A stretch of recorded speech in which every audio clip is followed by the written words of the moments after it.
Views expressed on this program are those of the commenters alone. They do not represent the views or opinions of Valley News Live, our parent company, or our advertisers. We're at Microsoft with the Superintendent of Public Instruction, Kirsten Baesler. Kirsten, exciting news with this partnership. Thanks for joining us. Glad to be here, Chris. Yes, it is a very exciting day. So one of the things you said in your talk, you said, hey, we're hoping that this program is going to help our students become more college and career ready. You look at the stats right now, a third of the kids in our university system currently need remedial classes just to get caught up. How specifically is this partnership going to help us get rid of that challenge? Well, I think what's most important is that we make learning fun and we make it applicable to what these kids really are going to have to do. When you make learning fun, when they can connect it to what they will need to do, what they're excited about doing, what they're dreaming about doing, it's a lot easier to learn what you need to do.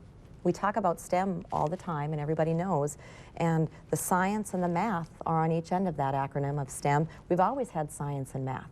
They've been around forever, but it's the technology and the engineering in the middle of that piece that makes it fun for those kids, and it makes it real for those kids. So they begin to make the connection of why they have to learn science, why they have to learn math, to do fun things and create new things. Many of us have seen what Bill Gates has done with Khan Academy, making that investment. We're starting to finally get out of this industrial revolution model, if you will, that I think is just antiquated. How is this going to transform education in North Dakota? Well, technology has transformed. It's continuing to transform, and I think we're just at the breakthrough right now, if you will, of what technology can do. And teachers can and should be great facilitators of learning. And the Khan Academy has really what we sometimes in education call flip the classroom, where they can receive the traditional blackboard instruction at home as their homework, and then that 55 minutes that they spend with that teacher, that facilitator, they ask the questions, they push the envelope, and they collaborate with their students. And so that 50 minutes of collaboration with that teacher leader changes the whole scope of what education is. Could this program potentially take us out of moving along with age cohorts and start to move us into talent cohorts, so the most talented kids, or vice versa, are moving along with those other peers? You know, that's a great possibility, a great potential, and I think as we talk about the local control in our school districts, for our teacher leaders and our administrator leaders to identify what pockets or what content might be able to be useful to do that, I think the potential is unlimited. Here's what I want to talk about right now. I've got a 3-year-old daughter, and I look at the challenges my wife has trying to help her along through her progress.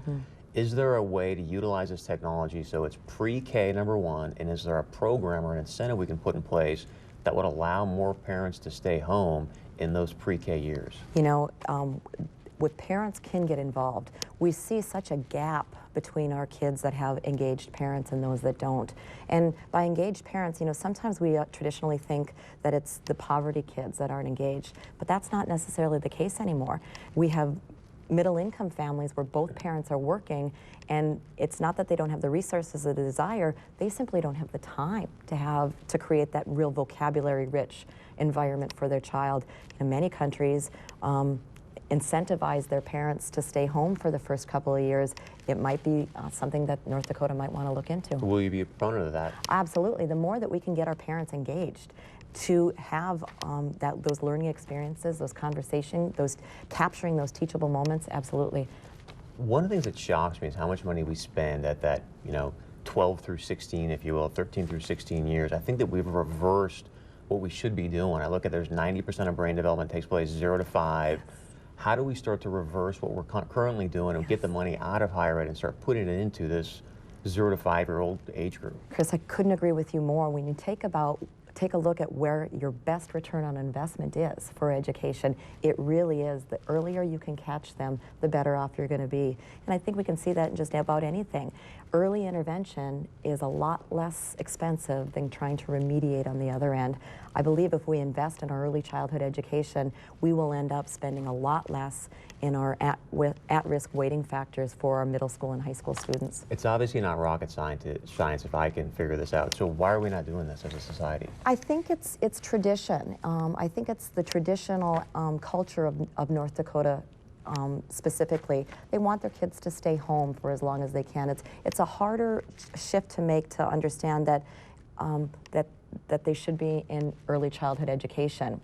But in fact, that's what I'm asking. We need to incentivize parents to stay home. I don't think it's the right thing for us to be shuffling our kids up to somebody else to raise them. So I'm asking you, Are you going to be a proponent? Are you going to steer some sort of ship, if you will, to start to drive and say, hey, here's some tax incentives so that if a parent wants to stay home, they can do so, make it affordable, and there's a curriculum in place where now you can help your kid learn. Exactly, and you know, we all, Senator Flacco on the Senate floor had mentioned his aha moment, where even as parents, we are our kids as first teachers, but we go out and we have supports that also enhance that. We do that with even our Sunday school.